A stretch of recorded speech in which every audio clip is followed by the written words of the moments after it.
우리는 지금 코로나19 때문에 상당히 위축되어 있어요. 이 코로나19 때문에 무슨 갇혀 있는 기분이잖아요. 이것 때문에 뭔가 속박당했어요. 자유를 많이 잃어버린 거죠. 아주 자유스럽지가 못해요. 그래서 오늘은 자유에 대해서 좀 생각을 해보려고 말씀을 준비했습니다. 성경에서는 자유에 대해서 많이 강조하고 있어요. 사람은 자유해야 된다. 자유가 없으면 그건 안 된다. 그래갖고 언뜻 떠오르는 성경 구절들이 참 많아요. 자유에 대해서. 진리가 알지니 진리가 너희를 자유롭게 하리라. 또 그러므로 아들이 너희를 자유롭게 하면 너희가 참으로 자유하리라. 주는 영이시니 주의 영이 계신 곳에는 자유가 있느니라. 갈라디아서 6장 1절은 이렇게 해요. 그리스도께서 우리를 자유롭게 하려고 자유를 주셨으니 그러므로 굳건하게 서서 다시는 종의 몽에를 매지 말라. 절대로 종되면 안 된다. 자유로워야 된다. 이런 말씀을 계속 하고 있는데요. 미국과 소련이 냉전 시대가 있었잖아요. 1970년대 그 중간에 제일 많았었는데, 예전에 그 구소련에서 높은 지도자 한 사람이 미국으로 망명한 사건이 있었어요. 그 사람이 거기서 이제 살고서 이제 기자회견을 했는데, 그 사람 첫 마디가 뭔지 아세요? 이렇게 얘기해요. 사회주의인 소련은 이데올로기의 노예가 되어 있다. 근데 여기 와서 보니까 자본주의라고 하는 미국 사람들은 보험, 세금, 돈의 노예가 다들 되어 있더라. 피자 마찬가지가 아니냐. 그건 순수하게 이런 얘기를 했어요. 다 노예가 되어 있다는 거예요.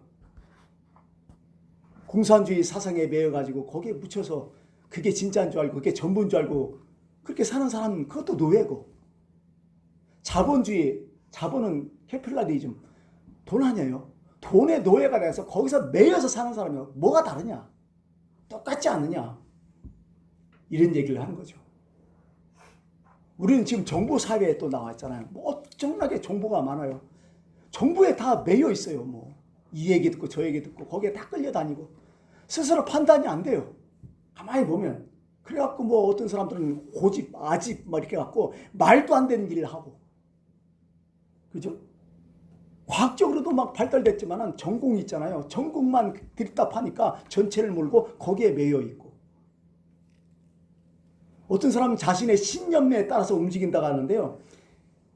자신의 세계에 갇혀 있는 사람들도 많아요.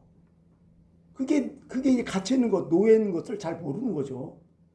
어떤 사람은 욕망의 노예가 돼서, 그죠? 꿈과 비전을 말하지만 그 결국 욕망이었고, 반대로 어떤 사람들은 꿈과 비전도 다 포기하고 허무주의의 노예가 되어 있고, 어떤 사람은 이것도 아니다, 인생은 줄기자 해갖고 향락주의의 노예가 돼갖고 향정신적 의약품 같은 것들라든지 나쁜 마약 같은 거 그런 것도 하는 인간들 많고, 예전보다 더 사람들이요 자유롭다고 얘기하지만은 잘 산다고 얘기하지만은 더 속박돼 있어. 지금 가만히 보면 그전에는 남편만 직장 나가서 열심히 일하면 되는데 지금은 부부가 일하지 않으면 골치 아파요. 이게 서로 간에 이제 노예가 다 있다는 거예요. 자식들도 더 많은 속박이 있고, 이 사람만큼 더 세상은 복잡해지고 자꾸 우리를 속박하고 있다는 거예요. 자꾸 종물로 만든다는 거죠. 참 이게 우리의 모습인데 우리가 잘 몰라요. 가령 예를 들면 이런 거예요. 처부터 강아지를 집에다 데려오면 며칠 꽤 되죠. 그럼 묶어놓으면 더 지랄하죠. 전문 용어 썼군요. 지랄한다. 막 깨갱깨갱하고 난리를 치잖아요. 근데 한 3일 후면 조용해요. 그죠? 그러고서 목매서 계속 키워요. 그 다음에 어느 정도 한 1년 돼서 이제 중개가 돼갖고 목 풀어놔봐요. 그러면 다니나? 절대로 못 다녀요. 자유를 줘도 안 돼요. 그건 그대로 있어요. 어쩌면 우리는 지금 그렇게 살지 않을까 하는 생각 들었어요. 늘 억압과 늘 속박, 늘 매여 있어서 너 자유해, 너 네 마음대로 해. 못하는 거예요. 아무것도. 이게 전부인 줄 알아.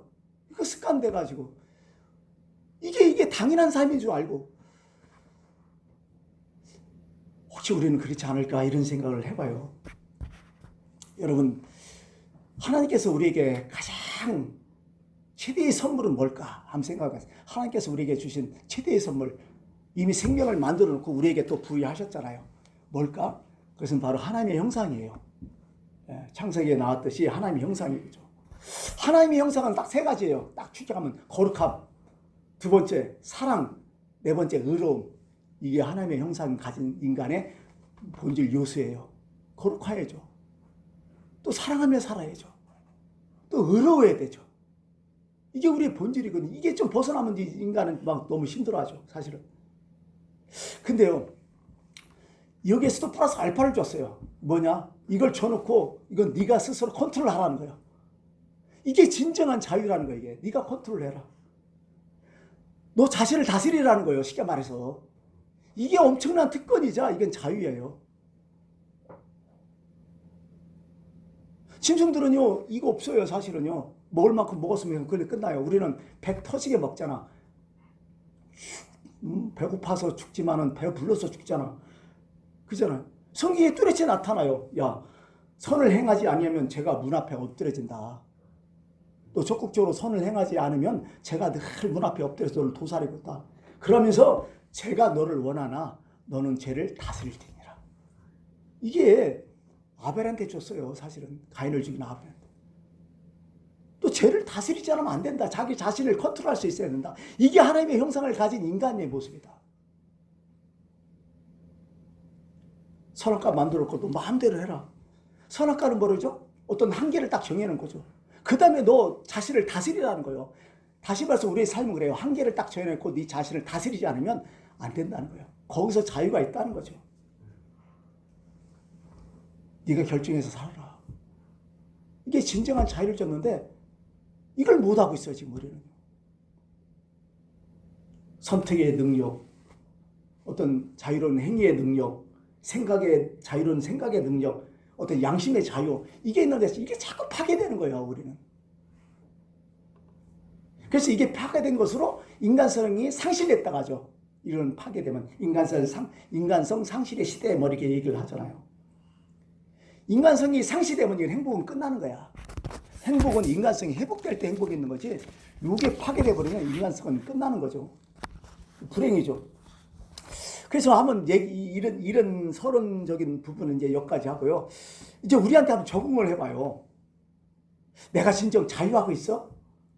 나는 얼마나 자유로워? 한번 자신의 성찰을 해보는 것도 참 좋을 것 같아요, 오늘. 자, 우리는 사실은요, 자유. 생각해 보니까요, 우리는 어떤 필연성에 지금 묶여 있어요. 무슨 얘기냐? 아침 식사를 한 분도 계시고 안 한 분도 계시지만은 점심때 되면 어떻게 돼요? 배고파요. 그럼 어떻게 돼요? 반드시 먹어야 돼요. 안 먹고 사는 사람 없잖아요. 그죠? 누구든지 먹어야 돼. 그죠? 아, 나는 자유로워. 나는 배가 고파 상관없어. 안 먹어. 이렇게 정신 나간 거죠. 먹어야 돼요. 자, 먹기 위해서는 또 뭘 해야 돼? 일을 하잖아요. 일을 하지 않으면 먹을 게 없잖아. 그래서 필연적으로 또 일을 해야 돼. 일을 하니까 더 피곤해. 그럼 우리는 어떻게 휴식과 잠을 자야 돼. 우리는 이것은 어쩔 수 없는 것 같아요. 그죠? 먹고 일하고 잠자는 것은 이건 어쩔 수 없는 것 같아요. 이것은 인간의 본능이죠. 어떻게 보면 인간의 한계예요, 이건. 근데요, 또 한 가지는 불가피성이라는 게 있어요. 생각해 보니까. 우리가 살면서 어떤 일이냐. 우리는 사회적 환경 때문에 지배를 받아요. 풍습도 지배를 받고. 그리고 이 사회적 환경 관계 때문에 엄청난 연줄이 좀 다 있어요. 그죠? 얽혀설켜서 모든 사람이 다. 그죠? 혼자 독불장군 없잖아요, 지금요. 사회적 연줄이 다 있잖아요. 예를 들면 이런 거죠. 어느 장로님이 결혼식장 간대요. 그래서 예식장 가는구나 했는데 조그마한 수첩을 이렇게 꺼내갖고 이렇게 뒤적뒤적 하는 거예요. 이게 수첩을. 뭘 찾을까요? 수첩에서? 간단하잖아요. 그 사람이 나한테 부조를 얼마나 했나. 우리 그렇잖아요. 그 사람 얼마나 했어? 그러니까 우리는 항상 얘기하잖아요. 봉투 얼마나 했는데 그러면 우리도 이 정도는 해야지. 뭐 세월이 지났으면 좀 더 알파하겠죠. 이거 하기나 한단 말이에요. 이것은 이렇게 우리는 이게 연결돼서 이렇게 살아간다는 거죠. 이게 품앗이 하면서 이렇게요. 이거 다 버리고 모든 거 쉽지 않아요, 사실은. 이게 되게 어려워요. 가령 이런 것도 있어요. 제가 이제 지방에가 68개 교회가 있어요. 지방에 행사들이 참 많아요. 오늘도 지방에 행사 있어요.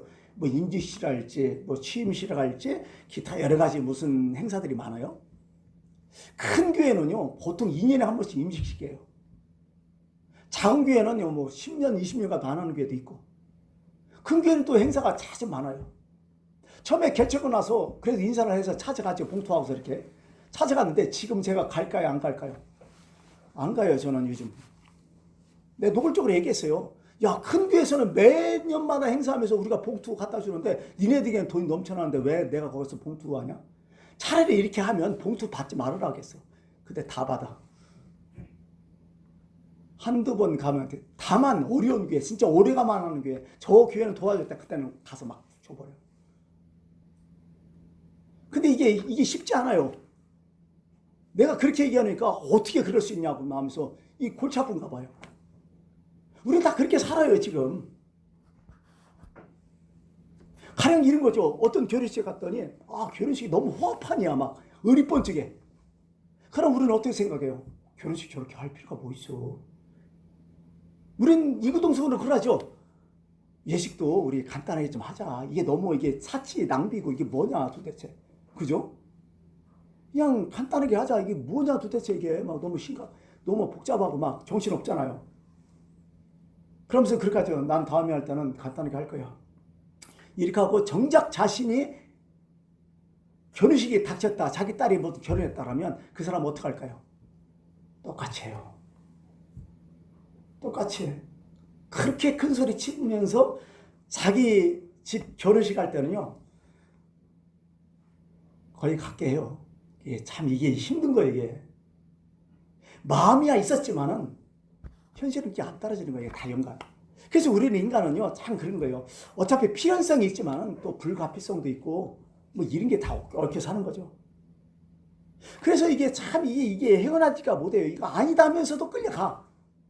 그 연대성, 그죠? 또 한 가지는 뭐 강한 의무감, 이런 것 때문에 사람을 속박하는 게 많아요. 분명히 이게 아닌 거예요, 이건. 이거 안 해도 되는 거예요. 근데 그렇게 못 하더라고요, 사람들이. 또 그게 편하니까 하겠지. 근데 정작 보니까 스트레스 받더라고, 다들. 참. 그래서 진정한 자율성은 뭐냐? 끌려다니는 게 아니라 진정 내가 결정하고 내가 자원해서 내 주관을 가지고 사는 게 진정한 자유죠, 어떻게 보면. 예, 이런 거죠. 근데요, 생각해 보니까요, 받는 것보다 준 것이 더 자유로워. 살아보니까. 뭘 하나 딱 받았으면 그거 부담돼요.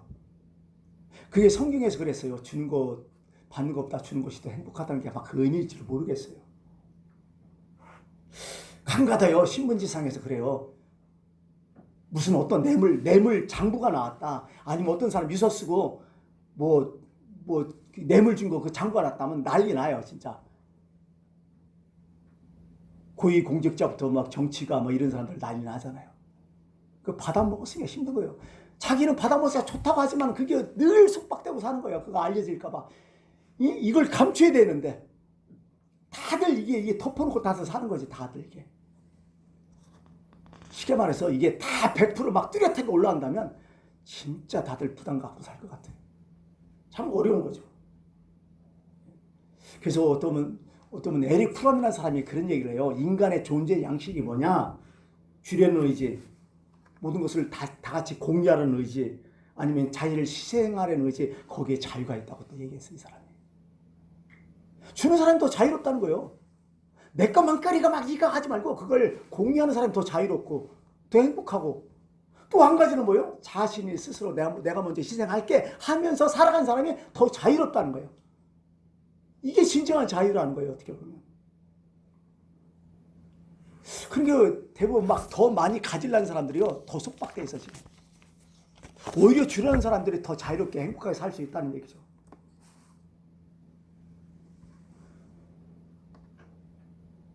여러분 고민이 어디 있어요? 막 자유롭다, 뭐 주는 사람이 자유롭다 생각해 보니까요.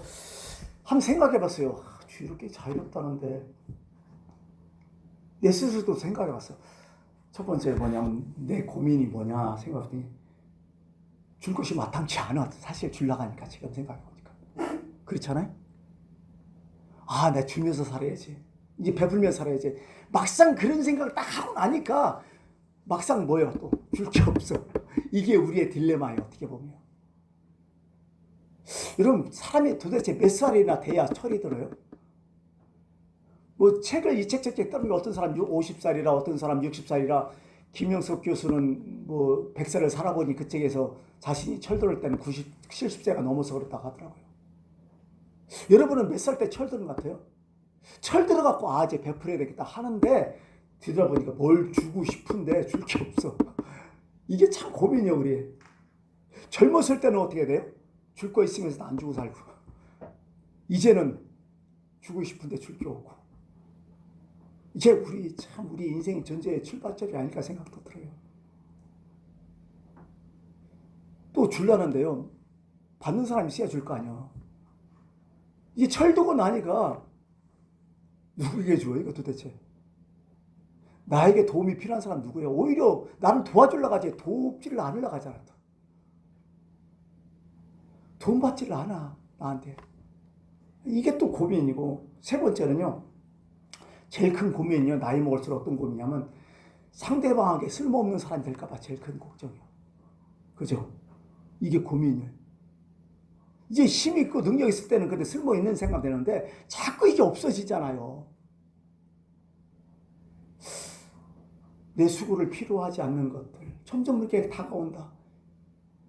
그러면서 좀 철이 들면서 이게 복잡해지는 거예요, 인생이. 그런 생각을 참 지금도 하고 있어요.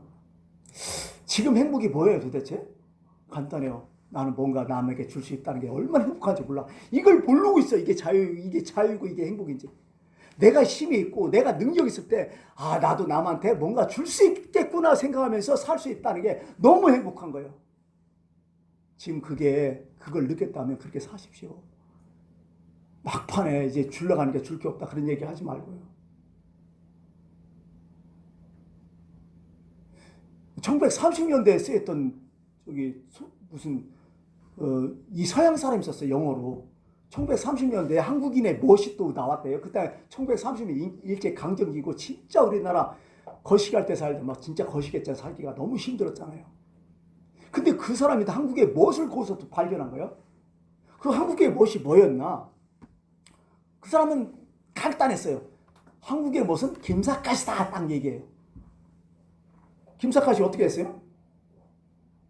뭐 그냥 밥 한 그릇 딱 얻어먹고 시 한 그릇 멋있게 딱 써지고 미련 없이 돌아서는 그게 한국의 멋이었다는 거야. 이 사람의 얘기가 뭐냐면 다른 게 아니야. 한국의 멋은 뭐냐? 그 당시에 이해 타산이 별로 없었다는 거야. 이게 나한테 이익이냐 이게 나한테 손이냐 이걸 잘 안 했다는 거야. 그냥 미련 없는 거야. 줄 거 딱 줘버리고 받을 거 딱 미련 없는 거야. 더 이상. 요즘은 어때요? 달라는 거 많아 진짜. 뭐 하면 달라는 것 많고 또 뭐 하면 다 알아달라는 거 많고 옛날엔 그게 별로 없었다는 거야. 여러분 달라는 거 많고요. 나를 알려달라는 거 많고 이렇게 되면 사람이 추잡해져요. 진짜 멋있는 사람들은 내 할 일 딱딱 하고 멋있게 이렇게 하는 이게 자유고 이게 멋이 아니냐는 거예요. 이 세월이 갈수록 멋이 자꾸 없어지는 것 같아요. 뭔가 뭘 했어도 자꾸 거기에 자꾸 이게 연관이 다 되게 막 계산이 다 되고 이게 사람을 속박하고 또 피곤하게 하는 것 같아요.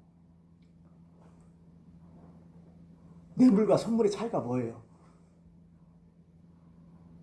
뇌물과 선물의 차이. 받는 건 똑같은데 찾아봤어요 인터넷에. 이런 얘기가 나와요. 앉아서 받으면 뭐예요? 뇌물이고 서서 받으면 선물이다. 그냥 받으면 뇌물이고 웃으며 받으면 선물이다. 욕심이 들어있으면 뇌물이고 진심이 들어있으면 선물이다. 저녁에 잠이 안 오면 뇌물이고 저녁에 잠을 잘 자면 선물이다.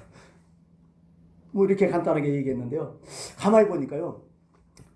물건의 문제가 아니라 인간의 문제예요. 인간답게 사는 사람들은 모든 것이 다 선물이 되는 거야. 그죠? 모든 것에서 선물로 여겨지는 거야. 모든 것 누구 받더라도 선물이고 주더라도 선물이고. 근데 인간답지 못하는 사람들은 다 모든 게 뇌물로 보이는 거예요. 이게 이만큼 했으니까 어떻게 받고 뭐 어떻게 하고 이게. 그러면 불행해요 이게. 여러분 인간을 우리는 삶을 어떻게 살고 있습니까? 만사가 다 선물입니까? 만사가 다 뇌물입니까? 참 이게 이런 생각을 참 해봤어요.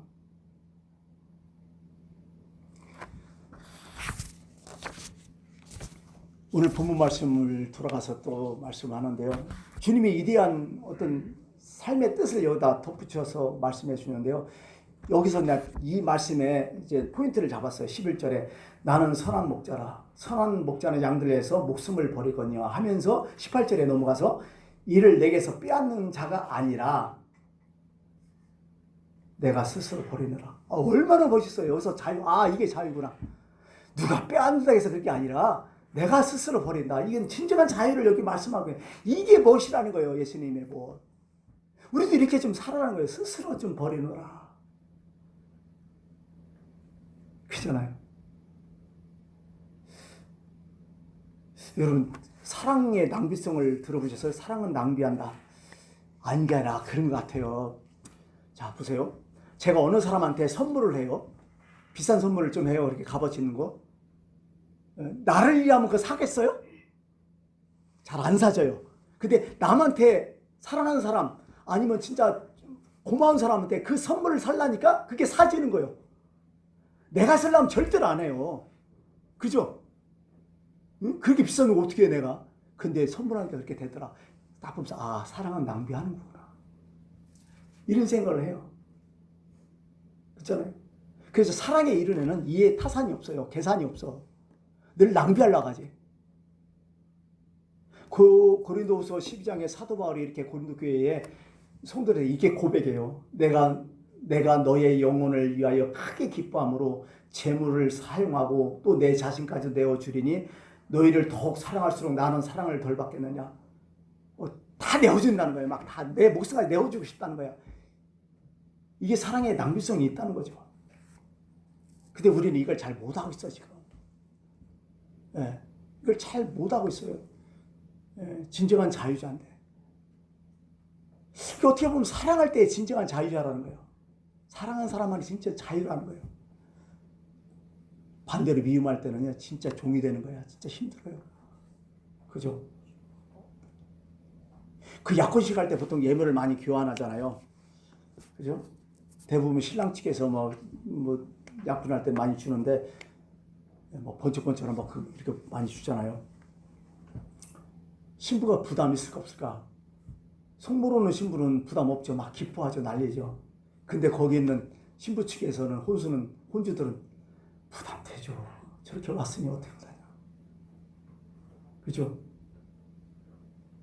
그냥 순수한 마음으로 내 아들과 일생 살아주니 너무 고마워서 내가 이 선물 드리나 하면서 주면 너무 좋은데 다들 속마음이 어떻게 말은 안 하지만 이만큼 하면 저쪽에서 이만큼 오겠지. 예단을 이렇게 보내면 저기서 이만큼 하겠지. 다 이런 마음이요. 그거 얼마나 피곤해. 이게 무슨 사랑이야 이게. 이게 다 이해타산이잖아요. 그래서 우리가 속박당하고 살고 이렇게 부담스럽게 사는 거야 이게. 예. 낭비가 없어. 이거 다 투자하려고 해. 우리의 삶의 모습이 여기 나타나는 거죠. 그래서 오늘 예수님 그래요. 오직 사랑만이 자유롭다. 오직 사랑만이 인간의 가치를 높인다.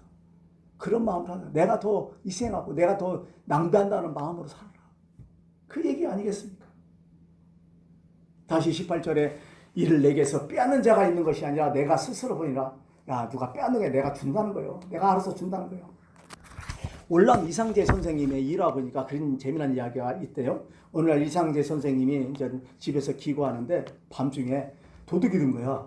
도둑이 여기저기 갔다가 드디어 이상재 선생님이 이제 계시고 이제 조그마한 촛불 하나 켜고 책을 읽는 그 가운데 도둑이 그 방에 찾아온 거야.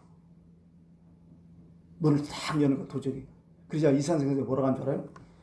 이 사람아 놓고 좀 하고 열지. 그냥 연아 어서 돌아오시게. 껄껄 웃더래. 오히려 도둑이 더 놀란 거예요. 그러면서 이거 미안하구만. 우리 집에는 줄 게 없구만. 뭔가 줄 게 있어야 될 텐데. 저기 봉다리 아니라 주머니 뭐죠? 주머니 이게 저기 어디 자루가 거기 자루가 있으니까 거기 자루에 좀 뭔가 있을 것 같은데 거기 필요한 거 가서 주워서 가져가세요. 이렇게 했대요. 오히려 도둑질한 도둑이 벌벌 떨면서 그걸 갖고서 고맙다고 나왔다는 거야. 좀 가다가 순사한테 걸렸지 뭐. 다 취소를 다 받으니까 이 집에서 훔쳤다는 이사장 선생님 잘 알지 그 동네에서. 도둑놈을 가지고 이제 왔어요. 와가지고 선생님 댁에서 이 도둑놈이 이걸 훔쳤다는데 맞습니까? 확인을 하니까 했더니 그거 내가 줬어. 그 사람 도둑 아니야. 내가 줬어. 그냥 상관없어. 이렇게 얘기하더래요. 그 빼앗는 게 아니라 완전 줘버리 내가 스스로 주느라는 거예요. 멋있잖아요. 그거 영화 있죠? 우리나라 내국에 레미제라블 장발장 아시잖아요. 거기에 참 비슷한 내용이 나오잖아요. 참 이런 것들이죠. 어떻게 보면. 예. 인생을 빼앗는 기분으로 사는 사람이 있어요. 가만히 보면 늘 빼앗는 거예요. 빼앗기는 기분. 주는 기분이 아니야. 그게 같이 살아도요. 같아도요. 어떤 사람은 인생은 두 가지 있어. 어떤 사람은 나는 빼앗긴다 인생을. 내 모든 것을 다 빼앗겠다. 이렇게 사는 사람이 있고 어떤 사람은 내가 알아서 주느라. 내가 줬다. 이런 사람으로 사는 사람이 있어요. 누가 자유자야 도대체. 오늘 예수님이 하는 건 그런 거예요. 어차피 빼앗길 거 그렇게 살지 말라. 오히려 줘버리라. 어떤 사람 자식한테도 빼앗긴다고 생각하는 사람이 있어요. 그거 아니야. 그냥 줘버려. 줄 것 같으면 줘버리라 이런 거죠. 또 한 가지는 덧붙여 예수님이 10절쯤에 말씀하세요.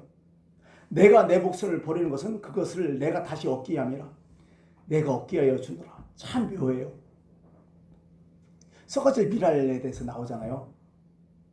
진실로 진실로 너에게 이르노니 한 알의 미랄이 땅에 떨어져 죽지 않으면 한 알 그대로 있고 죽으면 많은 열매를 맺느니라. 아무리 미랄이요 자릿 속에 막 간뜩 있어도요 그 미랄이 썩지 않으면 절대로 거기에 많은 생명이 없어요. 거기서 나와서 땅속에서 썩어질 때 거기서 엄청난 열매를 맺을 수 있는 거죠. 결국 우리 인생도 그런 거야. 미랄의 이런 마음이란 뭐냐면 내가 썩어지고 내가 없어지고 그럴 때에 내가 희생할 때 거기서 또 다른 엄청나게 열매가 나오는 거지. 절대로 내가 죽어지지 않으면 내가 썩지 않으면 내가 손해보지 않으면 절대로 다른 열매 없다는 거예요. 성경은. 오늘 그 말씀을 하는 거예요. 누군가에게 도와주려면 내가 희생하고 내가 썩지 않으면 안 된다. 그래서 너희들도 썩어지는 미랄의 정신으로 살아라 이런 말씀을 하는 게 아니겠습니까? 성경에 이런 게 참 많아요. 내 이름을 위하여 집이나 형제나 자매나 부모나 자식이나 전토를 벌인 자마다 여러 배로 받고 또 영생을 상속하리라. 주라 그리하면 너에게 줄 것이니 곧 후이되어 두르고 흔들어 넘치도록 하여 너에게 안겨주라. 너희가 헤아린 그 하리라면 너희도 헤아림을 받을 것이다. 오히려 줘라. 그게 낫다. 여러분 마지막으로 이 말씀을 좀 하려고 합니다. 어떤 말씀이냐면 실제적으로 일어났는데요. 책에서 봤어요. 매클 러스트라는 의사가 있었어요. 유명한 의사였는데요. 다른 사람들은 다 고쳐주고 대단한 일을 했지만요. 정작 자신의 아내가 병들은 줄 몰라. 그리고 자신의 아내가 갑자기 병들어서 죽어버렸어요. 의사는 막 충격받았어요. 그 충격 때문에요. 갑자기 사지가 마비돼 버린 거야. 그리고 꼼짝 못하고 휠체어만 타고 다니는 환자가 된 거야. 갑자기 어느 날 졸지에 그렇게 활동성 있는 의사가 휠체어에 앉아갖고 아무것도 못하고 그냥 먹여주는 밥 그냥 뭐 배변 다 가려주고 하니까 얼마나 고통스럽겠어요. 의사의 생각은 항상 머릿속에 난 죽어야 돼. 난 빨리 죽어야 돼. 난 죽어야 돼. 이 생각만 한 거야. 기회 될 때마다 자꾸 자살을 시도하네. 그러니까 이제 병원에서도 어떻게 할 수 없이 간호사를 한 명 붙여주는 거야. 전담 간호사를. 왜? 감시하려고. 이런 삶을 살고 있는 거야. 마음대로 못 죽게. 그래도 어느 날 간호사한테 부탁을 해요. 우리 바닷가로 좀 바람 좀 쐬러 가자고. 그래서 바닷가에 바람을 쐬러 갔어요. 시원한 바닷가라고. 그래서 언덕에 딱 올라가고. 그래서 부탁을 해요. 이 언덕에 나를 이렇게 세워주고 당신은 내려가서 시원하니까 뭐 바닷가에서 수영을 하든지 혼자 즐기라고. 바로 옆에서 즐기라고. 이 의사는 자살하려고. 빨리 자살하고 싶어갖고. 근데 간호사가 속아 넘어갔어요. 너무 밝게 막 이렇게 하니까 속아 넘어가서 간호사가. 그 간호사가 이제 밑에 내려가갖고 어떻게든 하다가 이제 수영까지 하게 된 거지. 야트막한 게 해변에서 수영을 하는데 무릎 부자는데 이 간호사가 수영하다가 갑자기 쥐가 나버린 거야. 그러니까 뭐 일어설 수 없으니까 얕은 물에도 죽잖아. 쥐가 나면 그냥 뭐 홈적하면서 막 빠져 들어가는 거야. 막 사람 살려면 막 하는 거예요. 거기서 이제 한참 자살하려고 의사는 막 준비하고 있는데 밑에서 바로 밑에서 막 사람 살려 난리를 친 거지. 막 그러니까 아무도 없고 해변에는 자기뿐이 없고 어떡하겠어요? 의사가 아무 생각 없이 아이고 하면서 어떻게 해요? 내가 저 간호사를 나쁜이 살릴 사람이 없고 내가 살리겠다고 하면서 벌떡 일어나서 간호사를 살리러 갔다는 거예요. 기적이 일어난 거예요. 갑자기. 실제 있었던 일이래요. 왜? 어떤 생각? 처음에 의사는 그래요. 다 소극적으로 부정적으로 난 죽어야 돼. 난 자살해야 돼. 나 인생 끝났어. 다 이렇게 하니까 노력도 없고 아무것도 없는 거야. 그냥 그대로 사는 거야. 그냥 어떡하면 죽을까 그 생각을 하니까 거기서 무슨 힘이 나오고 거기서 무슨 회복이 나오겠어요. 근데 갑자기 어떤 막 사건이 빵 터지면서 나는 다른 사람, 그래 나도 저 사람 살려야 돼. 내가 쓸모있는 사람이야. 나 저 사람 살리면 안 돼. 내가 뭔가 해야 돼. 막 그런 생각하니까 나도 모르게 일어서 갖고 구하러 갔다는 얘기야. 사람의 모습이 이런 것 같아요. 그죠? 우리는 평소 때 나는 실패제, 나는 아무것도 할 수 없어. 나는 빼앗기는 인생이야. 나는 속박되어 있어.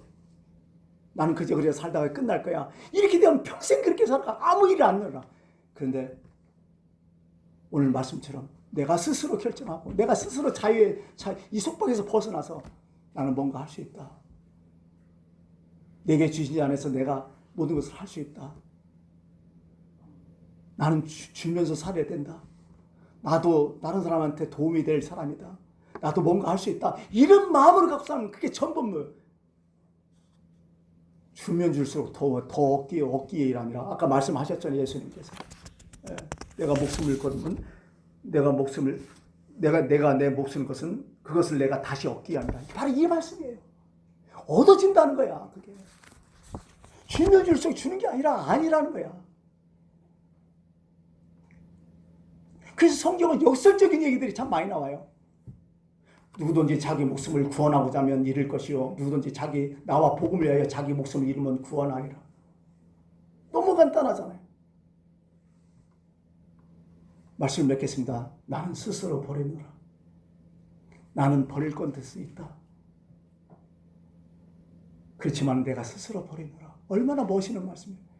이게 인간의 자율성하고 인간의 모습이고 여러분 그렇게 사시길 바랍니다. 최고의 선물 주신 주님이 제공 주신 선물이 뭐예요? 영적 자유, 선택의 자유. 그걸 누리시면서 사시는 여러분들 꼭 되길 바랍니다. 기도하겠습니다.